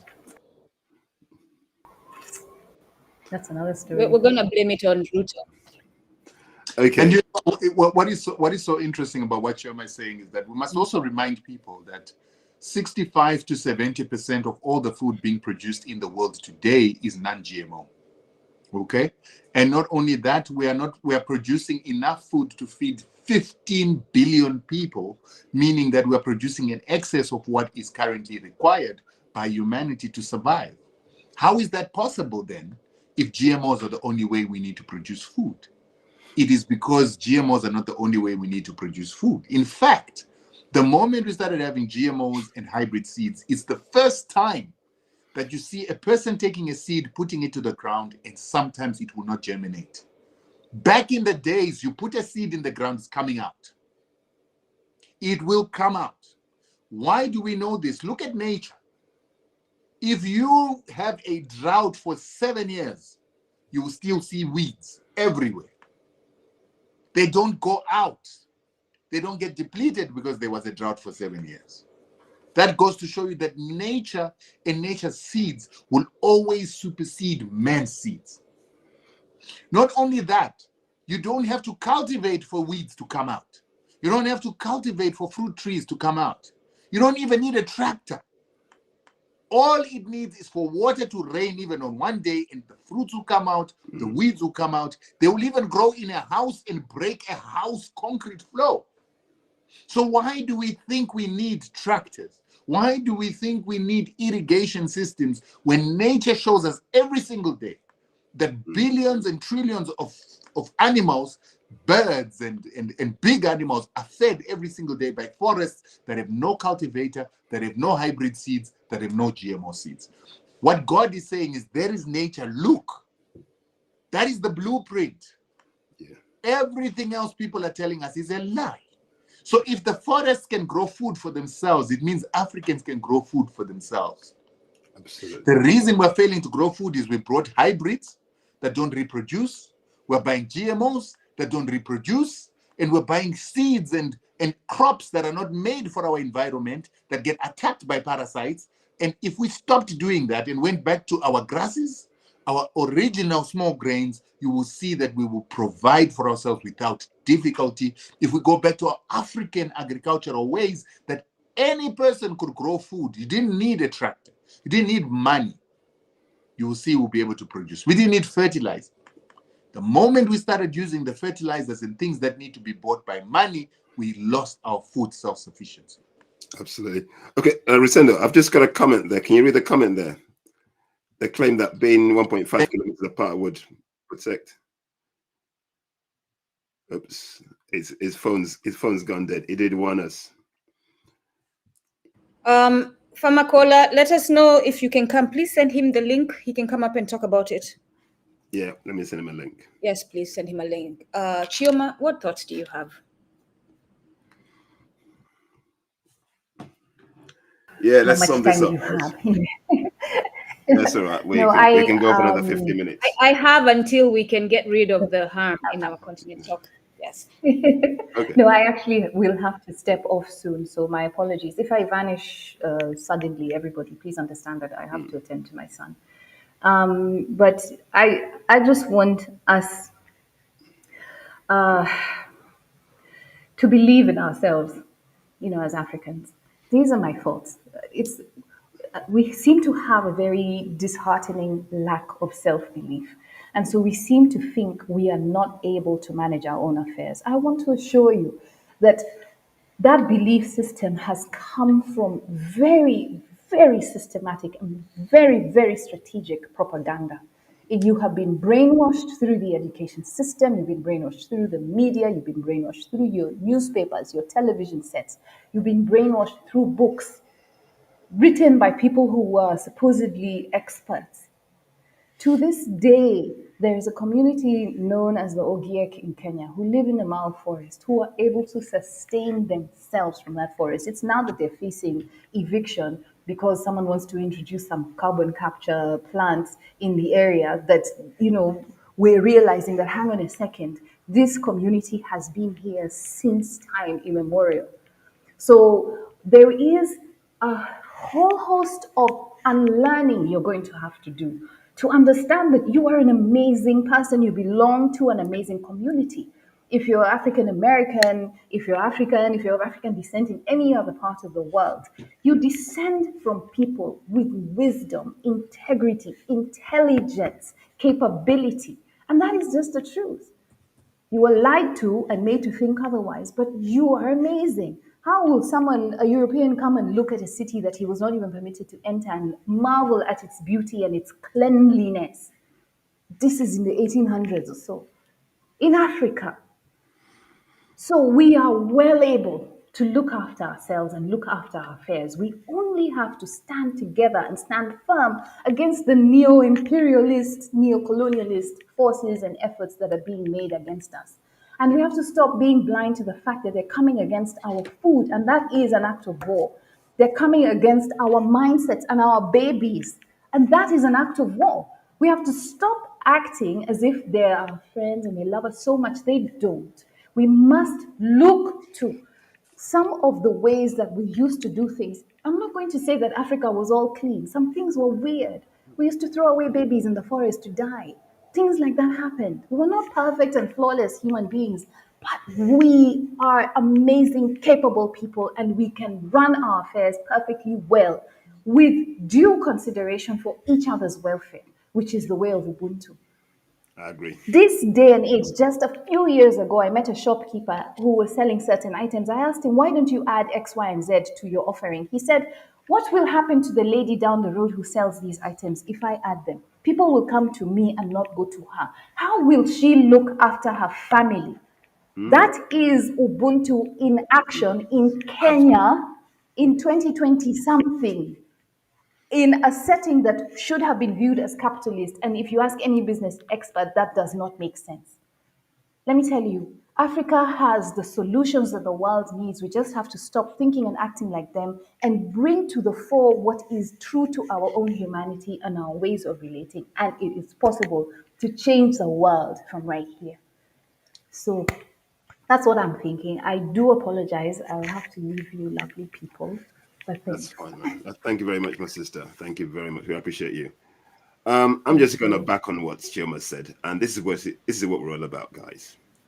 We can do for ourselves. We don't need to look. We don't need to look to the east or the west. We just need to look inwards within ourselves.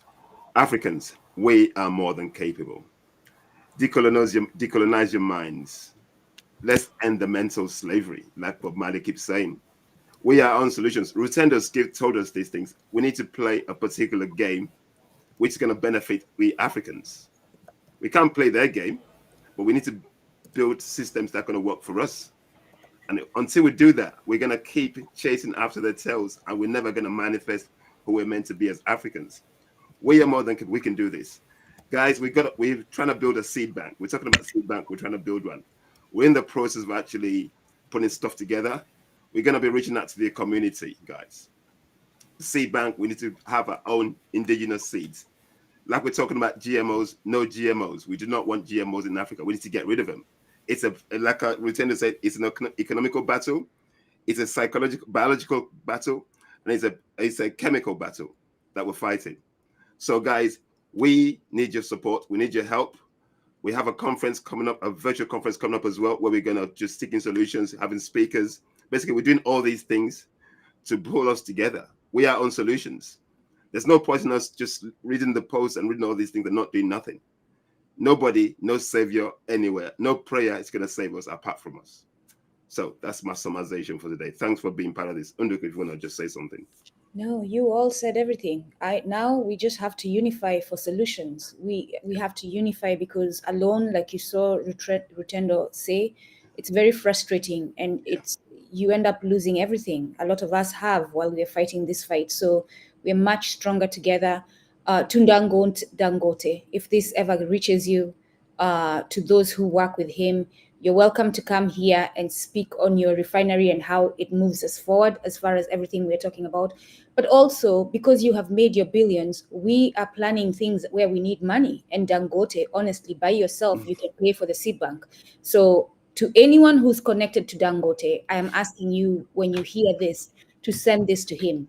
We need you now that you realize that the capitalist system where you have made your billions from is also going to be holding you by the balls. I will say it plainly as it is.